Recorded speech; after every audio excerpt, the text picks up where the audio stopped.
You should not work out today. Let me explain. And if you do without understanding this principle, you're going to royally mess up your training for the next year.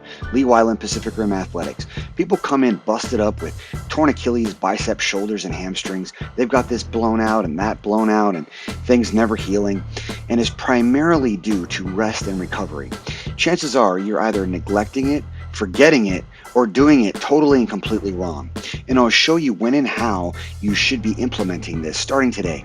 We see this all the time in just about every single consult me and my team do for everyone from kids to teens up to 30, 50, and 70-year-olds. And I'm going to show you how to fix your rest, recovery, and entire training with 3 principles so that you can hit that press handstand, V-stand, or muscle up, and even go way beyond that to advanced strength, Dyna combos, and Powerbatics katas, and to all of life, without the aggravation, chronic injuries, and plateaus. First, part of this principle of rest and recovery is reframing the way you think about it.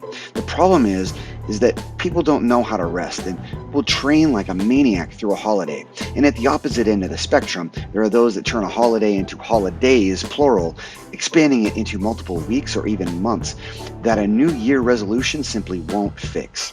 And then all the overtraining adds up, or the absolute lack of training adds up, or the spotty hit or miss days all add up, and then the years add up.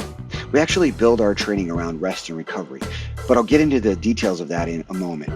What I want you to do right now is to start thinking about fitness in a totally different way.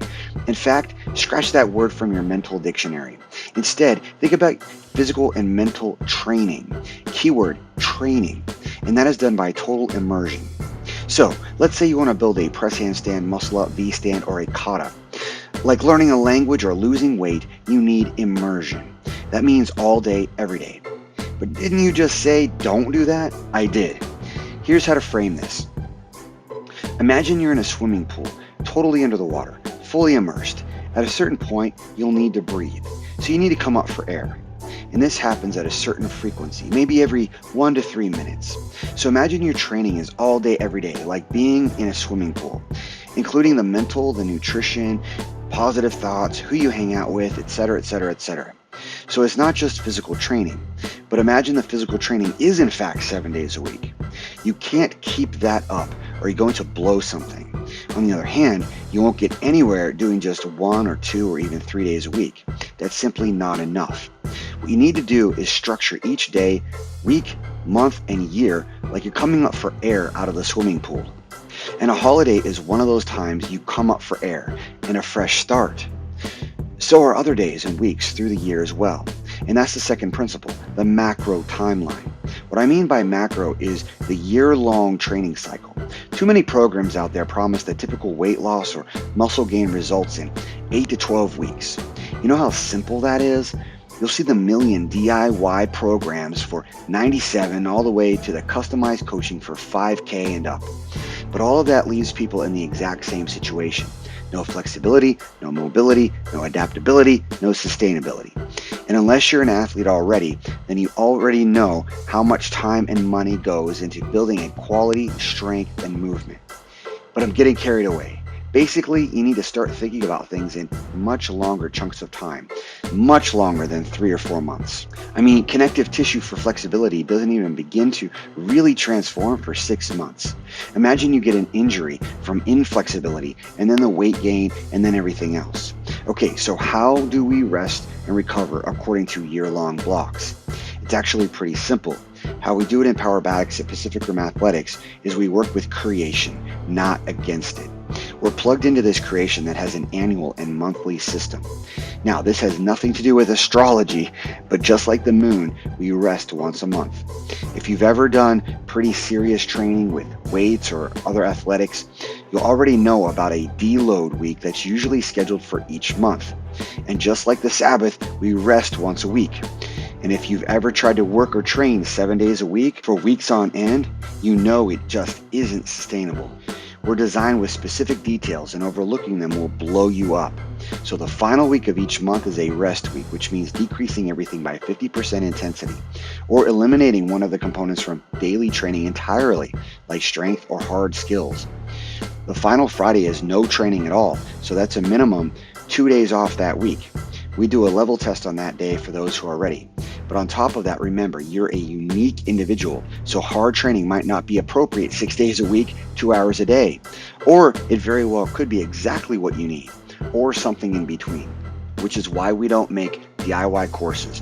We just do it the old-fashioned way and train people step by step. The third principle for rest and recovery is the micro timeline. This is your daily training. What people ask in the comments all the time about. How many sets? How many reps? I'll keep this short and sweet. And remember, don't mistake videos like this for proper instruction with safety progressions and yes, a coach. Imagine systematically building something like a press handstand, V-stand, muscle up, or kata over the course of 5, 6, 12 months. Everything you'll learn and come to master about yourself, your mind, and body. How valuable is that? Priceless. Look, this is actually the last thing you should be concerned with. Honestly, you need to start with what friends you keep, how much time on social media you spend, what you eat and drink, how positive your thoughts and words are internally and externally, your goals for training, and getting immersed in a community and coaching. Once all that is in place, only then should you be concerned with sets and reps. Otherwise, it's putting the cart before the horse, or the entire train in front of the engine instead of behind it where it is designed to be. So this is generally how we structure things. Full body warm-up, goal-oriented strength training towards specific things like press handstand, V-stand, muscle up, human flag, etc. Then skills, or vice versa, depending on how advanced you are. Then flexibility. Let's just break down strength for today. 5 rounds. You can use couplets, which are 2 complementary exercises put back to back with no rest. You can do sets of 1 to 5 for maximal strength development, myofibrillar muscle development, 10 to 15 for sarcoplasmic hypertrophy and muscle growth, and 20 plus for endurance. This is general. And for rest between those sets, you need 1 to 3 minutes between maximum strength and 30 to 60 seconds for sarcoplasmic hypertrophy. Endurance work is going to look very different depending on the goal. So there you go. Get a positive community and coaching. It's priceless. See you in the next video or hopefully in training soon.